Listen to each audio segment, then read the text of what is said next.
My dear classmates, today I am going to present a short video presentation about interatomic distance and forces of equilibrium. Now I am going to describe about understanding the space between atoms. Let's explain. What is interatomic distance? Intraatomic distance refers to the distance between the centers of two neighboring atoms within a molecule or a solid. Atoms are the building blocks of matter, and their arrangement and interactions define the physical and chemical properties of materials. Understanding the intraatomic distance helps us comprehend the structure, stability, and reactivity of substances. Factors affecting intraatomic distance. Several factors influence the intraatomic distance. Atomic radius, the size of atoms, is a significant factor in determining the intraatomic distance. Larger atoms tend to have larger intraatomic distances, while smaller atoms have shorter distances. Number 2 is bonding type. Different bonding types, such as covalent, ionic, or metallic, affect the intraatomic distance. Covalent bonds involve shared electron pairs, while ionic bonds involve electrostatic attraction. The strength of these bonds influences the distance between atoms.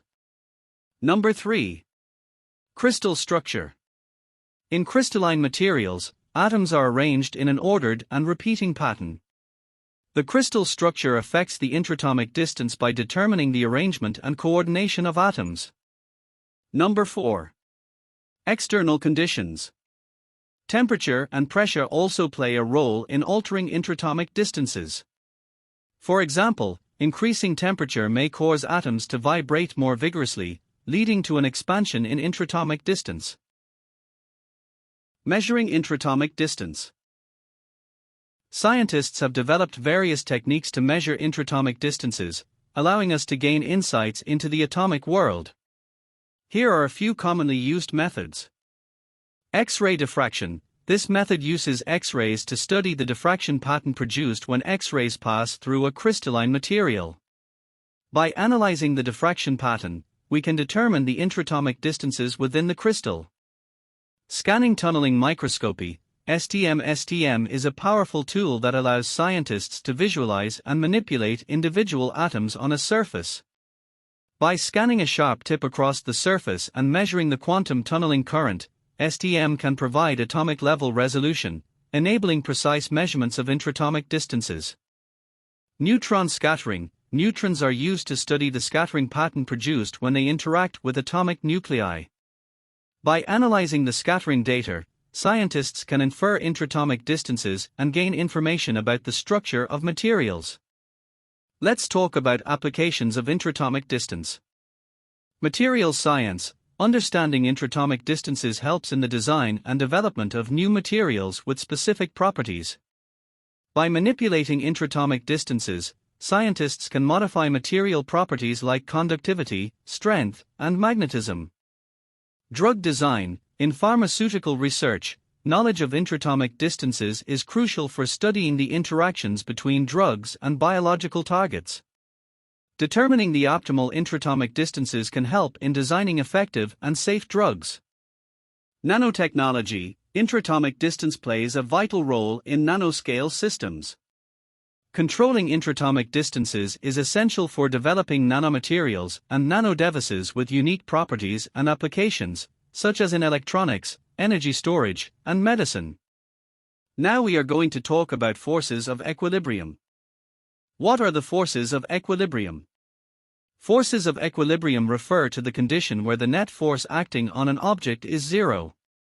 In other words, the forces are balanced, and the object remains at rest or in a state of constant velocity. The concept of equilibrium allows us to analyze and predict the behavior of objects under the influence of multiple forces. There are 3 types of equilibrium. Static equilibrium. In static equilibrium, an object is at rest and remains motionless. The sum of all forces acting on the object in both magnitude and direction is zero. This balance of forces prevents any translational or rotational motion. Dynamic equilibrium. In dynamic equilibrium, an object is in a state of constant velocity. While there might be forces acting on the object, they are balanced in a way that cancels out any acceleration. The object moves at a constant speed in a straight line. Stable equilibrium. Stable equilibrium refers to a condition where an object, when displaced from its original position, tends to return to its equilibrium position. This occurs when the forces acting on the object create a restoring force that brings it back to stability. Let's talk about conditions for equilibrium. Number 1. The vector sum of all forces acting on the object must be zero. This condition ensures that the net force is balanced, resulting in no acceleration. Number 2. The sum of all torques, or moments, acting on the object must be zero. Torque is the rotational equivalent of force and depends on both the magnitude and direction of the force applied at a distance from a pivot point. Balancing torques ensures that the object remains in rotational equilibrium. Let's discuss about our presentation and give us feedback. Thank you everyone.